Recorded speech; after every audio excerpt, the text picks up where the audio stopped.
Dadewethu Ntokazi Ezinhle, asinibele phezu sanimukele kwi-Inaco Production njani bosisi? Siyaphila njani? Siyaphila nathi. Nivunule kahle nobabili nahloba kahle. Igama lami nguSimphiwe Ngakazondo, ngiqhamuka eFryhead, but ngoba ukusebenza ngiseGoli. Yebo sisi, uvela dealing with iGoli. Awu stilikile impela iGoli. Wathi nje na kanjani? Dadewethu nalo usuku luhle, liyaqhubeka liyimpumelelo. Sizintathela sikezwe kuthiwa kunomalo osuwenzekile kubantu abasha. Athina amazwi akho mhlambe ngosuku namhlanje olube impumelelo olenzelwe nina special amatshitshi imbali zomhlaba. Siyazi ukuthi ke abaningi mhlambe abebefisa ukuza la babe nakho ukunqikaza ngenxa ukuthi abanye izwe saphephile ukuthi abantu besifazane bengamatshitshi behamba umcimbi mhlambe ongashaya lesikhathi usaqhubeka. Mhlawumbe ungathini nje amazwi akho ngokukhethekile nje okubonga intokazi uZamambo Mkhize ngokuthi anihlele usuku oluhle kangaka.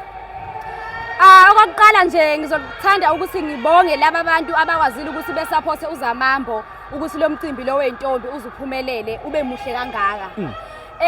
Esikuzelelana kuningi ukufundiswa ukuthi intombi iphatha kanjani.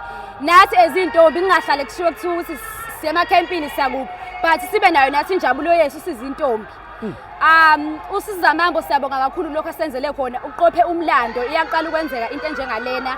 Siyabonga nje kakhulu into esenza ukuthi sisuke all the way from eGoli size la eThekwini ukuthi uZamambo wathembisa ukuthi isecurity vele izobe tight njengoba sibona nje naso ukuthi nje cha kugadiwe vele nje akukho okuba bangakwenza entombini because isecurity tight kakhulu nje kugadiwe.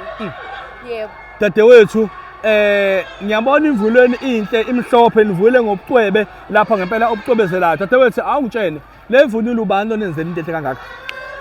Imvunulo le engiyenzile le ngigqokile nje yonke yenziwa yimina ngalezi zami izandla. Kahle sisi. Kunjalo nje. Mana ke uma uyenza khona okufundisile noma khona ubukele kuyena noma into owacabanga nje ukuthi emntombini bakho uwenze into ozophinde futhi nawe uhlobe ngayo ibonwe iningizimu Afrika. Ukuthunga yes ukuthunga ngakufundisa ugogo noma but ukwenza ubuhlalo into engayifundela yona because nginalento leyo ukuthi into once ngayibuka kanye angihluleki ukuyenza ngiyazenzela nje yonke ngoba ubona lento le ngizenzele kunjalo nje. Ngiyazi ukuthi impisi ayikhathali ukweshela mhlawumbe inhloso yakho ngokuyiphatha ufisa ukuthi esigabeni lakho uthathe isinqumo sokuthi ukhoba umyeni wakho mhlawumbe iziphi izinto ongayibheka umuntu wesilisa umuntu osekhaya mhlawumbe nosemncane ofisayo ukuthi naye ephathe beyintombi uyafisa nokwazi ukuthi ke isiphi isikhathi lesi esifanele sokuthi manje ngakhetha umuntu onjani ongafisa ukuthi umkhethe ukuthi abe umyeni wakho wakusasa. Umuntu engamkhetha ukuthi abe umyeni wami wakusasa umuntu onenhlonipho ozokwazi ukuthi angi-understand ekuthenini indlela yobuntombi ihamba kanjani engenzela iqiniso nje ngoba abafana asisaphephile abafana bayasiyala abaphathi ngokuthi ziphathe kahle ngoba abafana bazokulahlekisa endleleni. So nje ngathanda ukuthi ngenze umuntu ozongenzela iqiniso ukuze ngibone ukuthi uyangithanda ngempela. Nansi indaba enkulu dadewethu osisi bethu sizwile ukuthi kunomkhuba omubi owehlele laphana Ibizimali Ibizimali High School. Ungathini mhlambe ukuthi ukhalele intombi noma ngithi abesifazane abayisikhombisa abahlelwe umshopho ukuthi benyukubezwe owesilisa wendawo ngokucansi. Ungathini nje mhlambe ukubhekisa amagama mhlambe kukhona omunye wabo labo abanyukubezwe beyintombi mhlambe ukuthi ke aqhubeke nokuyigcina. Ungathini amazwi akho siwami? Ngalokho kubavelele nje kubhlungu kakhulu okuyinto engayifiseli noma ubani kuyinto ebhlungu nje kakhulu ukuhlukumeza abantu besifazane eSouth Africa. Siyazama ukulwisana nakho but akupheli kuyavela ngapha nangapha noma sizama ngayo yonke indlela ukuthi silwisane nakho. So nje ngidlulisa amanzi enduduzo kakhulu kulabo dadewethu. Kulaba abanye ngithi ngiyacela ukuthi siqhubeke siphatheni kahle ukuyiphatha kahle into enhle akusoze kwaphela akusoze kwaphuma kuyifashini yohlezi nje kuyinto enhle. Uma umuntu efisa imvunulo yakho ukuthi ayithenge noma ayiboleke udadewethu wenza njani noma uyithungela nayedwa noma umsebenzi wakhe usewufake laphana ebusinessini mhlawumbe ithi into yakho lapho?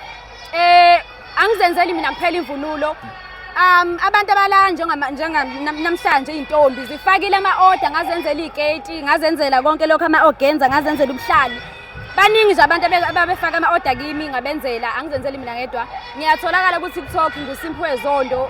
Uma ufuna ukubona umsebenzi wami uyangena kwi-page lami then ubheke ukuthi bese uyangitshela ukuthi ufuna ukwenza ini. Ngifakile imininingwane nenamba, uyangikhona ku-WhatsApp. Bafethu umuntu omusha lona uSimphiwe Zondo lapha ku-TikTok uyamthola khona. Nakho ngaphakathi ngiyibona intombi ihlobo njengayo ngaphathi. Bonke laba abantu abasuka kuwena bonke laba abadlulayo. Laba ngena ngaphakathi. Because ngibona ivuli yafana yakho. Sizothi siyabonga kakhulu nje. Usisi nje lo odekimi. Yebo sami. Ngiyabonga kakhulu ithuba sami osinikele lona si-Ina Corporation. Usiyabonga. Siyabonga.